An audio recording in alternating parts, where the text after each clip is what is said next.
ভিটো আকন্সির saunters video আর্টের একটি বিখ্যাত কাজ, যেখানে শিল্পী খুব সহজ কিন্তু শক্তিশালী একটি ধারণা ব্যবহার করেছেন: দর্শক ও শিল্পীর মানসিক সংযোগ। আকন্সি ছিলেন একজন আমেরিকান শিল্পী যিনি কবিতা থেকে পারফরমেন্স ও ভিডিও আর্টে আসেন। তিনি নিজের কাজের মাধ্যমে সবসময় চেষ্টা করেছেন মানুষ দৃষ্টি ও উপস্থিতির মানে খুঁজে বের করতে। সেন্টার্সে তিনি প্রায় 20 মিনিট ধরে ক্যামেরার দিকে সরাসরি তাকিয়েছিলেন, দর্শকের দিকে আঙ্গুল তাক করে। দেখতে সাধারণ মনে হলেও এই কাজটি আসলে মানুষের মন, মনোযোগ ও যোগাযোগের সীমা নিয়ে একটি গভীর ভাবনা তৈরি করে। এই সরল পারফরমেন্সে আকন্সির বারবার নির্দেশ করার ভঙ্গি দর্শকের মধ্যে অস্বস্তি, অপরাধবোধ এবং আত্মসচেতনতা সৃষ্টি করে। মনে হয় যেন শিল্পী আমাদের দিকে অভিযোগ বা চ্যালেঞ্জ ছুড়ে দিচ্ছেন।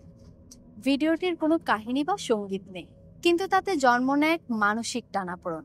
দেখা ও দেখা হওয়ার মাঝের সূক্ষ্ম সীমা যেন ভেঙে যায়। এই ভিডিওটি তৈরি হয়েছিল 1971 সালে, যখন ভিডিও আর্ট ছিল একেবারে নতুন ও পরীক্ষামূলক একটি মাধ্যম। সেই সময় অনেক শিল্পী ভিডিও ব্যবহার করেছিলেন নিজেদের উপস্থিতি এবং দর্শকের প্রতিক্রিয়া অনুসন্ধানের জন্য। আকন্সির সেন্টার্স ছিল সেই ধারার অন্যতম প্রভাবশালী কাজ, যা প্রথমবারের মতো দৃষ্টিকেই পারফরমেন্সের কেন্দ্রবিন্দু বানায়। তিনি ক্যামেরাকে শুধুমাত্র রেকর্ডিং টুল হিসেবে নয়, বরং একজন দর্শক বা সাক্ষী হিসেবে ব্যবহার করেছিলেন। সেন্টার্স আসলে ভিডিও মাধ্যমের এক প্রতিফলন। এখানে ক্যামেরা শুধু রেকর্ড করে না, বরং এক ধরনের মনস্তান্ত্রিক সংযোগ তৈরি করে। আকন্সি নিজের শরীরকে ফ্রেমের কেন্দ্রে রেখে দর্শককে টেনে নেয়, যেন তাকেও কেন্দ্রের অংশ বানিয়ে ফেলে। এই পারস্পরিক দৃষ্টি সম্পর্কই কাজটির আসল বার্তা: নিয়ন্ত্রণ, উপস্থিতি এবং দর্শকের অংশগ্রহণ।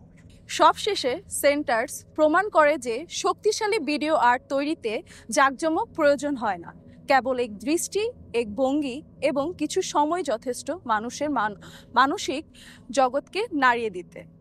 আকন্সির এই কাজ আজও আমাদের শেখায় দর্শক কেবল পর্যবেক্ষক নয়, বরং শিল্পের এক অপরিহার্য অংশ।